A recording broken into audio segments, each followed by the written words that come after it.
Breakfast shortcut. फक्त गरम पाणी घाला आणि 5 मिनिटात गरमागरम कांदा पोहे रेडी. ब्रेकफास्ट शॉर्टकट, तोही घरच्या चवीचा आणि इन्स्टंट तयार होणारा.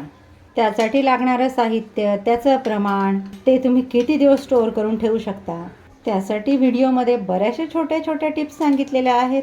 ते काय आहे हे जाणून घेण्यासाठी व्हिडिओ शेवटपर्यंत नक्की बघा.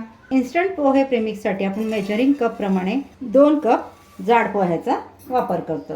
हे पोहे आपल्याला गॅसची फ्लेम मीडियम ठेवून छान कुरकुरीत होईपर्यंत त्याचा रंग न बदलता भाजून घ्यायचा आहे. तुमची मुलं बाहेर शिकत असतील किंवा तुम्ही कुठे प्रवासात जात असाल तर आजचा प्रेमिक्स हा तुमच्यासाठी उत्तम पर्याय आहे.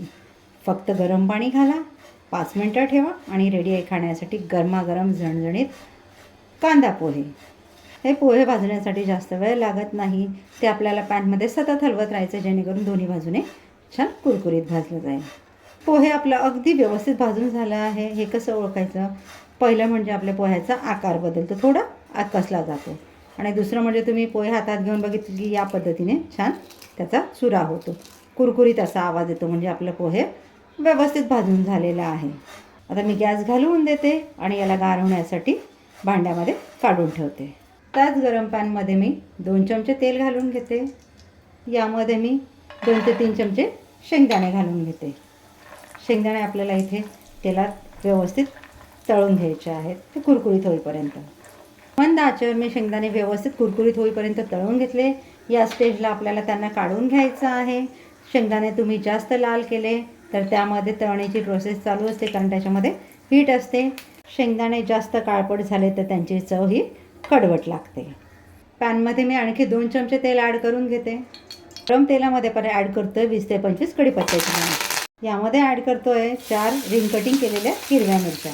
मिरची आणि कढीपत्ता आपल्याला तेलात अगदी कुरकुरीत होईपर्यंत व्यवस्थितरित्या तळून घ्यायचं आहे. यामध्ये ॲड करते 1 चमचा बारीक चिरलेली कोथिंबीर. तुम्ही या स्टेजला देखील ॲड करू शकता किंवा तुमच्याकडे सुकवलेली कोथिंबीर असेल तर तुम्ही नंतर देखील ॲड करू शकता. मिरची, कोथिंबीर, कढीपत्ता आपला व्यवस्थित तळून झाला आहे. त्याला मी एका साईडला करते. यामध्ये घालते अर्धा चमचा मोहरी. मोहरी तेलात तडतडायला लागले. यामध्ये अर्धा चमचा जिरं. मोहरी आपलं व्यवस्थित तेलात तळून झालं आहे. ते सगळं मिक्स करून घेऊया. या स्टेजला यामध्ये घालते मी अर्धा चमचा हळद, अर्धा चमचा कांद्याची पावडर. तुमच्याकडे उन्हात वाळवलेले कांदे असतील तर ते देखील तुम्ही वापरू शकता. आपण बनवतो प्रेमिक्स, त्यासाठी आपल्याला उन्हात वाळवलेल्या हायड्रेट कांद्याचे कापच वापरायचे आहेत. ते नसतील तुम्ही कांद्याची पावडर देखील वापरू शकता. यामध्ये ॲड करून घेऊयात आपण भाजून घेतलेलं पोहे. चवीनुसार मीठ, अर्धा टेबलस्पून. हे आपल्याला मिक्स करून घ्यायचं आहे. गॅसची फ्लेम आपली मीडियम आहे. सर्व आपण व्यवस्थित मिक्स करून घेतलं. यामध्ये ॲड करतो तळून घेतलेले शेंगदाणे. हे देखील यात व्यवस्थित मिक्स करून घेऊयात. घालून घेऊयात छोटा पाव चमचा सिट्रिक ॲसिड. तुम्ही इथे आमचूर पावडर वापरलं तरी चालेल. मिक्समध्ये सिट्रिक ॲसिड प्रिझर्वेटिव्हचं काम करते. एकदा छान मिक्स करून घेऊयात. यामध्ये मी घालून घेते उन्हात वाळवलेली कोथिंबीर. मगाशी आपण तेलात घातली, आता इथे देखील घालतो आहे.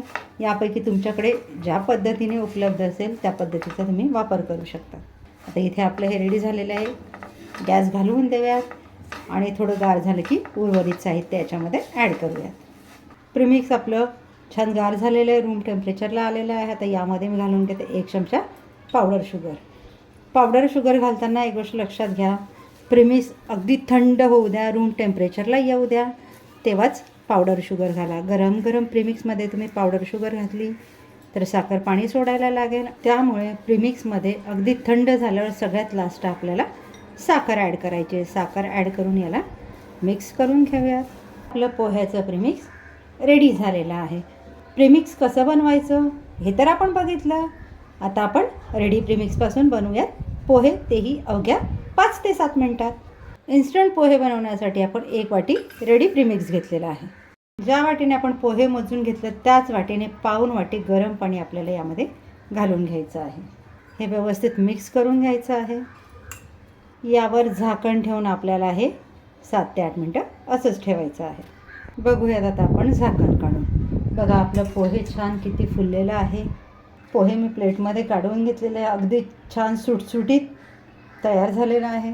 यावर मी घालून घेते थोडंसं खोबरं, थोडीशी कोथिंबीर. डेकोरेशनचा पार्ट हा तुमच्या चॉईसने. तुम्हाला अशा झटपट होणाऱ्या वैविध्यपूर्ण रेसिपीज बघायला आवडतील का? मला कमेंट्समध्ये नक्की कळवा.